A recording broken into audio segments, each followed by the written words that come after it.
Hello. Something was brought to my attention by the Holy Spirit, and I just have to tell you about it because, of course, I'm going to research it and find out what the truth is. Okay? And so, this is going to hurt a little bit, but it has to be said.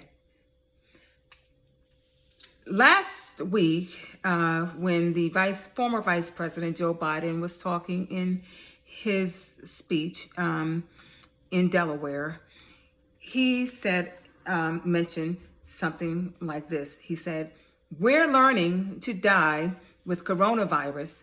Dark winter ahead." And so people were wondering, what is he talking about, dark winter? And so, of course, you know me, I'm going to research it. So actually, he wasn't making a forecast, actually something from the past. And it's dark winter. The Johns Hopkins Center for Health Dark Winter exercise was held at Andrews Air Force Base, Washington, D.C., June 22nd to the 23rd, 2001. It portrayed a fictional scenario. First, there were just 20 sick people, all in Oklahoma. 2 weeks later, there were thousands spread across many states. 3 months after that, 1 million people in 25 states were dead. Those were the results of Dark Winter, a government-sponsored exercise conducted last summer in which researchers simulated a smallpox attack on Oklahoma City. Now, as you know, the history of Oklahoma, it was where the federal government sent the natives, Black Indians, because they were Black, on the Trail of Tears to Oklahoma throughout snow, rain, everything else. It was called the Trail of Tears. You can look it up. And so after that, they had, years and years later, they had the Tulsa, Oklahoma massacre. And so many millions of these natives were forced off of their land, and they were replaced by Europeans who were coming looking for land and free labor. Okay. So Bloomberg, who is a part of the Johns Hopkins School of Health, Johns Hopkins is called Johns Hopkins Bloomberg School of Public Health, and they also sponsor the COVID-19, as you hear when they say it's according to Johns Hopkins. Okay, so it says Bloomberg was in the Forbes magazine, and according to Forbes magazine, Bloomberg was ranked the 16th richest person in the world with an estimated net worth of $48 billion as of April 7, 2020. And as of July 21st, 2020, Bloomberg ranked 8th in Forbes 400 with a net worth of $60.1 billion. So that's almost $20 billion that he made between April and July of this year during the pandemic months. Okay? So, Michael Bloomberg, he was like the former mayor of New York a couple of times. And in 2001, he was the mayor. And then he was the mayor again in 2007, and I don't know through when. And that time he ran as an independent. Bloomberg said in 2015, all the crime is in minority areas. Stop and frisk is a practice where police stop, question, and search people on the street to find weapons and other illegal items. What does the article reveal?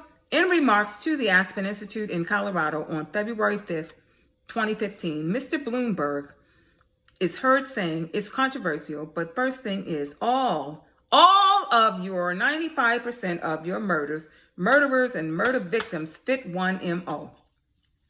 You can take the description, Xerox it, and pass it out to all the cops. They are male minorities, 15 to 25, and that's true in New York. So anybody you see, male minority, pick them up, police. And that's what we're seeing today with all the cop murderers and all the things that's going on right now. Okay? And so, he's running the COVID-19 testing and tracing, Johns Hopkins COVID-19. And so it says that former New York City Mayor Michael Bloomberg is helping to launch a COVID-19 testing and tracing program in the New York area, as announced by Governor Andrew Cuomo earlier on Wednesday. Bloomberg Philanthropies is committing $10.5 million to the cause, as well as organizational support and technical assistance. Cuomo has repeatedly emphasized that testing is crucial to reopening the New York economy.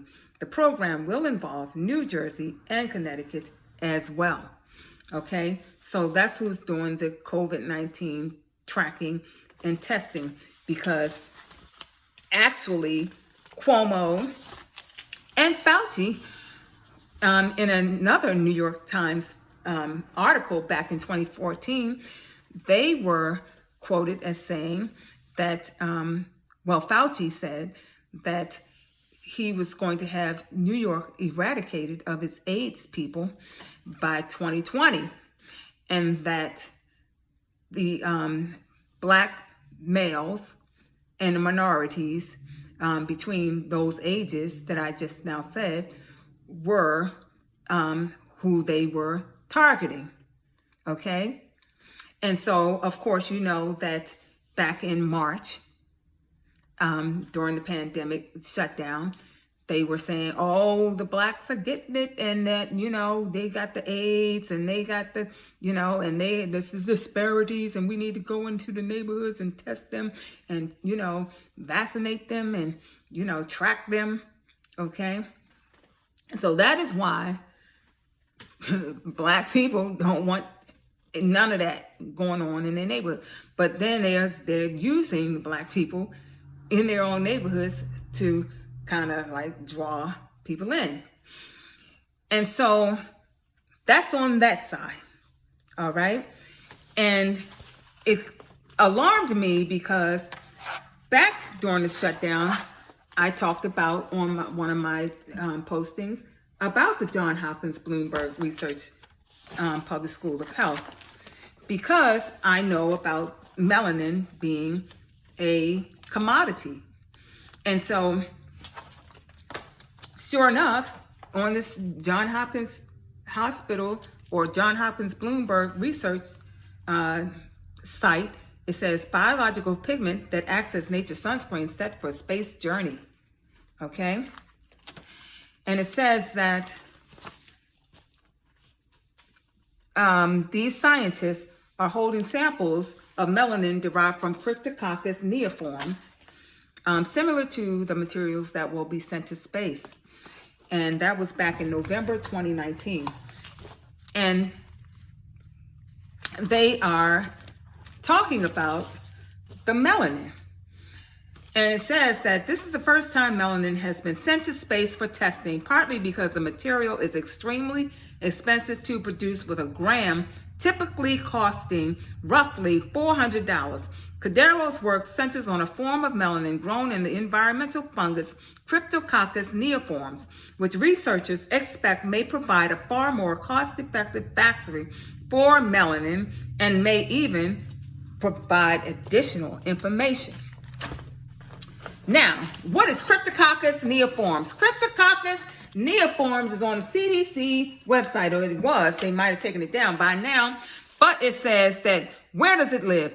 It lives in the environment throughout the world. The fungus is typically found in soil, decaying wood, in tree hollows, and in bird droppings, bat droppings, and in those little ventilation systems that they don't want you to be in, okay? And it says that How does someone get the neoforms infection? Also from the CDC.gov, neoforms infections are not contagious. Humans and animals can get the infection after inhaling those air droplets, can get the infection after inhaling microscopic fungus from the environment. Some research suggests that people may be exposed to C. neoforms in the environment when they are children. Most people who breathe in C. neoforms never get sick from it. However, in people who have weakened immune systems, C. neoforms can stay hidden in the body and cause infection later when the immune system becomes too weak to fight it off. Okay, so that's asymptomatic. So, where is it? In the body. Neoforms infections are in the lungs and can cause pneumonia-like illness. The symptoms are often similar to those of many other illnesses and can include cough, shortness of breath, chest pain, and fever. So, in another article in the PBS, and this was back in 2011, it says, the most precious asset is only skin deep. Scientists have devised a way to extract and inject melanin, making the skin pigment a commodity. Okay? So that's why you got all these prisoners, and when they finish with them, they put them in a pile, and, you know, it's a gold mine. Gold mine, because the skin is the biggest organ, but there's organs harvesting everywhere, just like those women that got their uteruses taken out. And then there was a European woman that got a fresh new uterus earlier this year. And then there were 2 European young men that got a double lung transplant earlier this year. Okay? And so the melanin, it protects against ultraviolet rays. And they were sending it to space. I'm not going to go over this again because it's in another one of my posts. But I just wanted to make that connection because they're saying that we're not going to have rights over our melanin because we are not going to have civil rights if all goes their way on even the other side with the Supreme Court justice. Okay? So we're not safe in any corner. That's why we need divine intervention. Because listen, in this book about natives, all right, Indians, there's a picture of a black tribal Indian. His name is George Gillette. And at the signing ceremony held in Congress on May 20th, 1948, Julius Krug signs the Formal Takings Act that allowed Congress to condemn 156,000 acres of tribes' ancestral homelands to make way for the building of the Garrison Dam in Upper Missouri River. Okay, and in the same book, right down the line, it talks about Andrew Jackson, how he wanted to own the Supreme Court. And so Thomas Jefferson took over, his court was led by Chief Justice Roger B. Taney that completed the work done by Jefferson's states' rights policies by rendering the fateful Dred Scott decision on the eve of the Civil War. Now, you know that the Dred Scott was the slave that wanted to become a citizen, and they said that he could not because Roger Taney said that descendants of slaves were never and will never be citizens of the United States, and that a black man has no rights that a white man is deemed to respect. So why, if the Indians were not black, why would this be in the Indian book? All right. So it says that the Cherokees' forced march to the Oklahoma Territory was conducted by General Winfield Scott. So right down the line, right underneath, okay, it talks about the Cherokees. So if the Cherokees weren't black Indians, then who were they? So that is why it brings me to the fact that the Supreme Court is not going to allow, they're not going to allow maybe some of these votes to be counted because of this fact and because of what's in the Constitution. So I'm out of time, but I want to talk to you again on my next video. Thank you.